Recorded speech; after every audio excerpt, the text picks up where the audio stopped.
The crystal glasses clinked as my family celebrated another successful year of Mason Industries. Our penthouse overlooking Central Park sparkled with expensive decorations, and the air was thick with the scent of imported champagne and success. I stood in the corner, nursing my drink, watching my older brother Mark charm potential investors with his rehearsed smile.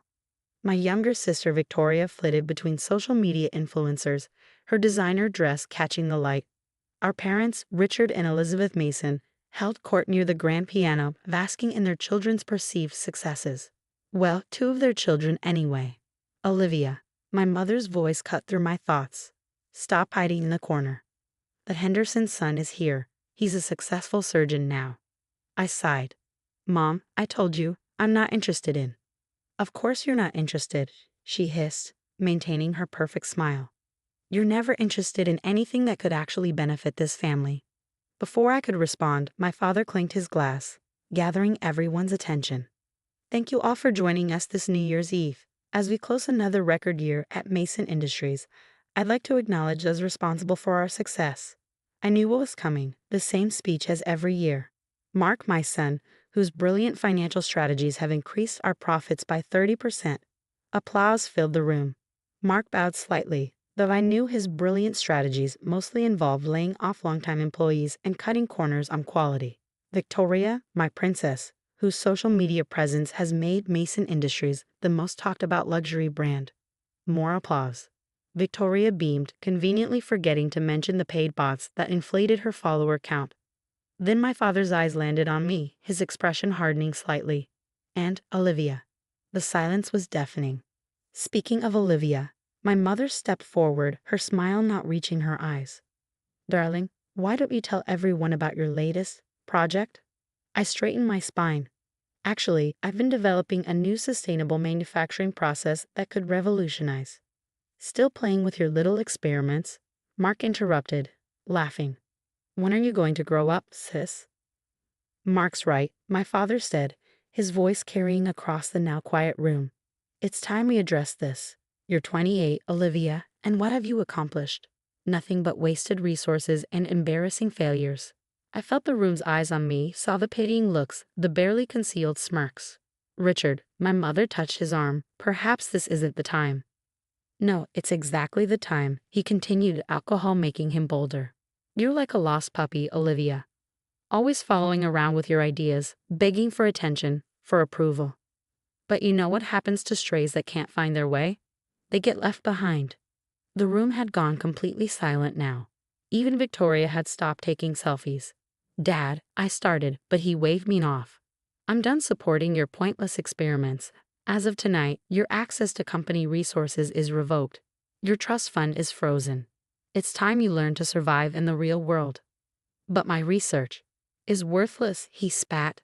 Just like every other project you've pursued, you're not fit to carry the Mason name. I looked around the room. Mark was smirking, Victoria was pretending to be fascinated by her phone, and my mother simply looked away. The guests shuffled uncomfortably, but no one spoke up. Something inside me shifted.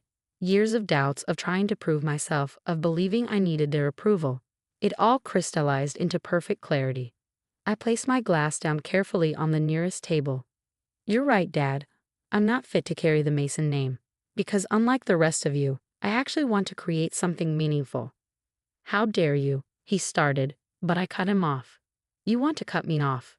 Fine, but remember this moment. Remember how you treated your lost puppy daughter. Because I promise you, everyone in this room will. I turned to leave, but my father's voice stopped me. If you walk out that door, don't ever come back. You'll have nothing.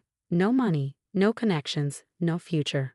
I looked back one last time, taking in their faces, my father's rage, my mother's carefully crafted indifference, my siblings' smug satisfaction. That's where you're wrong, Dad. For the first time in my life, I'll have everything I need.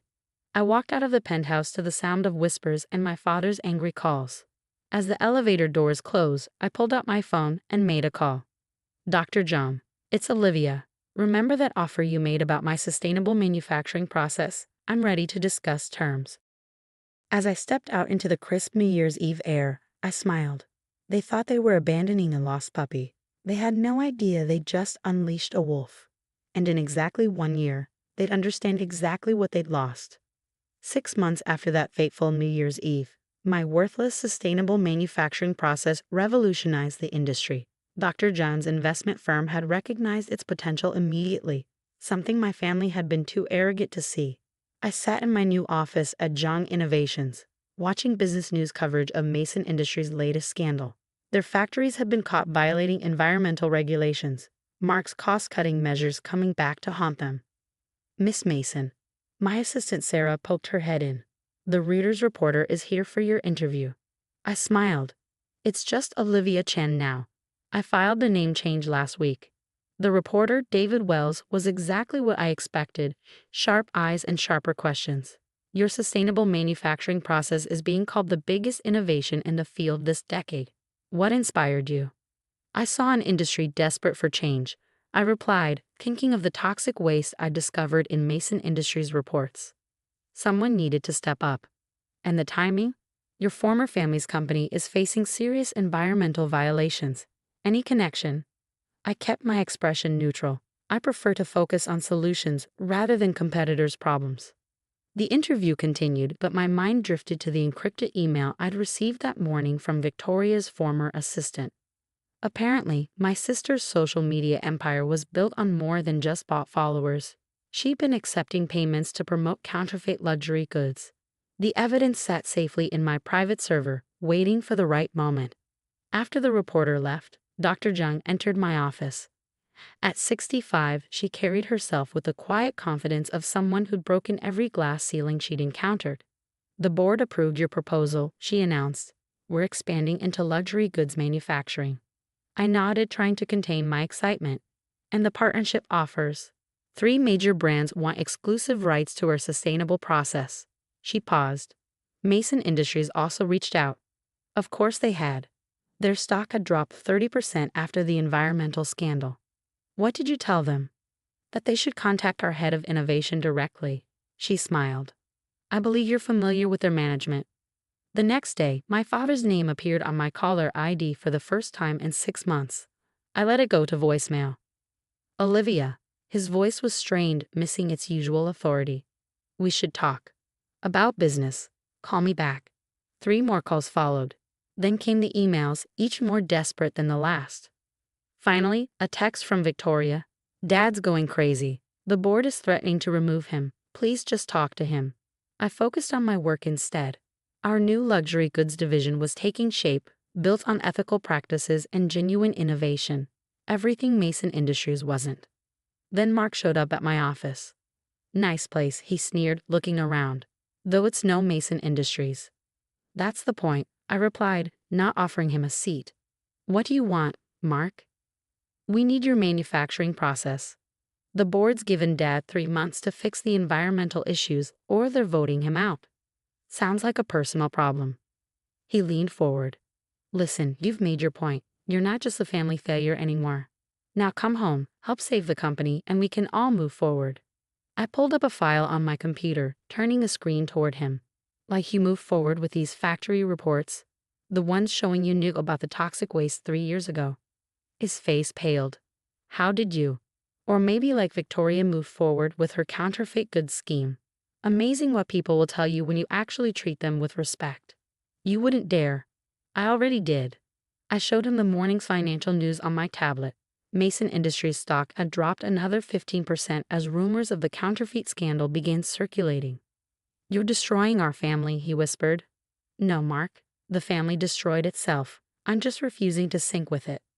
After he left, I received another call, this time from the board of Mason Industries, bypassing my father entirely. They wanted to discuss a potential acquisition. That evening, Dr. Zhang found me still in my office. "The board's offer is strong," she said, placing the proposal on my desk. "With this, you could take control of Mason Industries completely." I stared at the documents, thinking of all the years I'd spent trying to prove myself to my family. "What would you do?" She smiled. "I'd remember that success is the best revenge, but mercy shows true strength." I picked up my phone and dialed a familiar number. "Dad, we need to talk. Not about the past, but about the future of Mason Industries. I have some conditions." As I laid out my terms, complete restructuring of the management, implementation of ethical practices, and my position as CEO, I thought about that lost puppy they'd thrown away on New Year's Eve. She hadn't just found her way, she found her power. 1 year to the day after being thrown out, I stood in the same penthouse where it had all ended and begun. The New Year's Eve party was smaller this time, more subdued. The guest list consisted of board members, key employees, and a carefully selected group of media representatives. I adjusted my designer suit, ethical fashion, naturally, and stepped up to the podium that had been set up near the grand piano. Welcome, everyone. What a difference a year makes. The crowd chuckled nervously. They all knew the story by now. It had been impossible to keep quiet once the acquisition was announced. The lost puppy who'd returned as CEO was too good a narrative for the media to resist. My father sat in the corner, looking smaller somehow in his expensive suit. My mother kept her eyes fixed on her champagne glass. Mark and Victoria were notably absent. Mark had resigned to pursue other opportunities after the toxic waste evidence came to light, and Victoria was busy rebuilding her reputation after the counterfeit scandal broke. Mason Industries has undergone significant changes this year, I continued. Our new sustainable manufacturing process has not only solved our environmental issues but has made us an industry leader in ethical production. Dr. Zhang, now our board chairperson, nodded approvingly from her seat. Our stock has recovered and exceeded previous highs. Our employees have better working conditions and benefits. And our reputation. I paused, allowing myself a small smile. Well, let's just say we're known for more than scandals these days. The crowd applauded. Even my father managed a weak clap. After the speech, as guests mingled and celebrated, my mother approached me. You look well, she said stiffly. Amazing what success can do for one's appearance. She flinched. Olivia, I should have stood up for you that night. Yes, you should have. I took a sip of champagne. But then I might never have found my strength. Are you happy? She asked suddenly. With all of this? I considered the question. I'm satisfied. Happiness wasn't the goal. What was? Justice, change, proving that doing things the right way can be more profitable than cutting corners and crushing people. She nodded slowly. Your father, he's different now. Quieter. He spends a lot of time in his study, looking at old family photos. He's welcome to keep his position as consultant, I replied, as long as he remembers who's in charge now. My father chose that moment to approach. He aged years in the past 12 months. Olivia, he said, his voice rougher than I remembered. I've been working on that proposal you requested, about implementing educational programs for sustainable manufacturing in underprivileged communities. Good. Have it on my desk Monday morning. He hesitated. I was thinking. Perhaps we could discuss it over dinner. As a family? I studied him carefully. The arrogance was gone from his eyes, replaced by something that looked almost like hope. Business dinners are on Thursdays. You can schedule time with my assistant. He nodded, accepting the boundary. And personal dinners. Need to be earned, I replied firmly. Trust isn't rebuilt over a single meal. My mother touched his arm. We understand. We'll do whatever it takes, Olivia. However long it takes. Later that night, after the guests had left, I stood on the penthouse balcony where I'd made that life-changing phone call to Dr. Zhang a year ago. The city sparkled below, full of possibilities I'd never seen when I was trying to view it through my family's narrow lens. Sarah, my assistant, brought me the latest reports.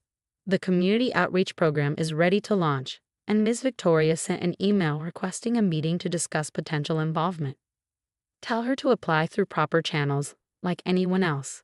And Mr. Mark, still trying to start his own company in Boston, keep monitoring the situation. Sarah hesitated. There's one more thing. Dr. Zhang is retiring next month.